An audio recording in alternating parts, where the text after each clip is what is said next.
my second telemedicine meeting regarding our trip to Arizona and what my medical health plan is right now. So, as you know, we sold the house. We're super excited. I sold my car on Carvana, which was amazing and easy and wonderful. Also, in the meantime, I've had like horrific weird numbers. Metamyelocytes still showing up, still doing their thing, all weird stuff going on. And yet, my hematocrit and my hemoglobin went down on their own, which is amazing. And my husband's like, maybe you're healed, minus all the other numbers. And we kind of laughed, but not cool. Right now, it looks like my whites are even higher up. Just things are changing, right? So I did have a talk with my doctor, the one in the leukemia department. She's amazing. I love her. We talked about how we were going to plan my trip to Arizona and the care that I will be getting there. So I had been in communication with my doctors saying, hey, listen, we are planning on moving. This was before COVID hit. Then COVID hit. And then finally we put our house on the market. We were able to sell it so fast, like insane. And so I said, hey, we just sold the house. We are now in like step this. What do I do? And she's like, okay, well, let's get you planned. Let's have another telemedicine meeting. And we're going to talk about every single step till you get to Arizona and what's going to happen. I'm like, perfect. She calls. She's amazing. And she said, okay, we do not feel comfortable leaving you without very close, it's like close watching. I can't think of the word. And observation or something.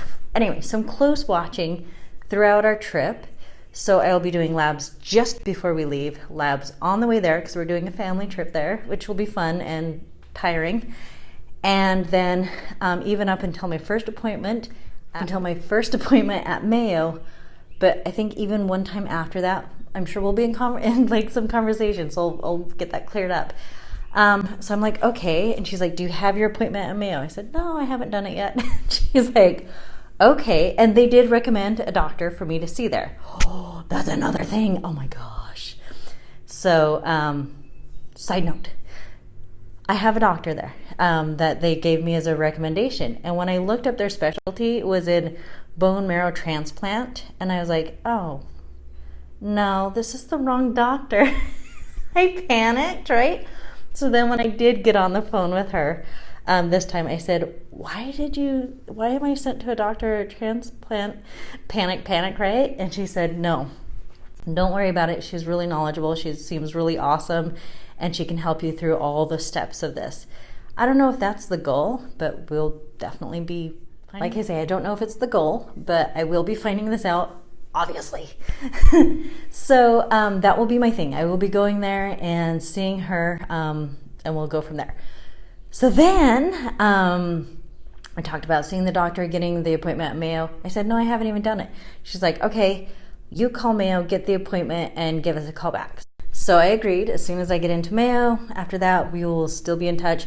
They're going to follow me all the way there through the first appointment, and we'll do labs, we'll do check-ins, and make sure everything's going okay. Mind you, we were planning on like a 10-day drive. We'd go, stay over somewhere, different states, kind of, do that. So it's like 10 days. The thing is right now I'm getting checked every 7 days and sometimes in between. So that kind of makes sense to make sure we're tracking along. She was really awesome about that. Then I told her my utmost panic and freak out about Jacophy, which I think everyone knows. I do panic about it. And she said, I don't want you to think of it like that, like last hope, last ditch. I'm like, I am. And I don't know, like I am very panicked about it. And she's like, let's talk about it. She's like, you're going to gain weight. I'm like, as if that's like a problem at this point. You know what I mean? Like, oh, really? Like, oh, really? Like that is even, anyway. So yeah, I can gain weight, all of these things. But on the good side is I'd have such less symptoms. That would be amazing. Quality of life could be awesome. My blood going so freaking wonky constantly maybe helped. Who knows? But we don't know. So again, I said, well, what about the bone marrow biopsy? This is when we had like 3 weeks before we were leaving. And she said, okay, we can get it done. She's like, I can do it in the office, this. And I said, okay. She goes, wait, do you usually have it in the IP? Because that's the operating room, but where they do in like radio IR. Anyway, they do it differently. I can't remember what it is. I'm like, it's usually that one, and then I usually just puke all the way home, when I get stuff done. And they do that because I have weird reactions. She's like, yeah, that's probably your best bet. And I'm like, okay.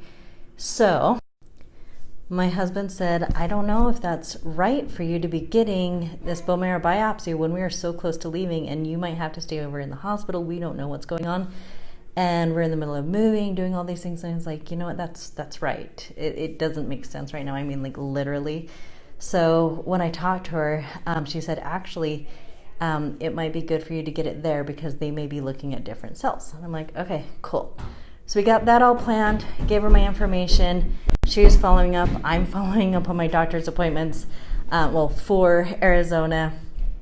And we are going from there. They have been so amazing to me. Like, I'm kind of sad because I had such a pisser of a time in the beginning with this hospital, like horrifying.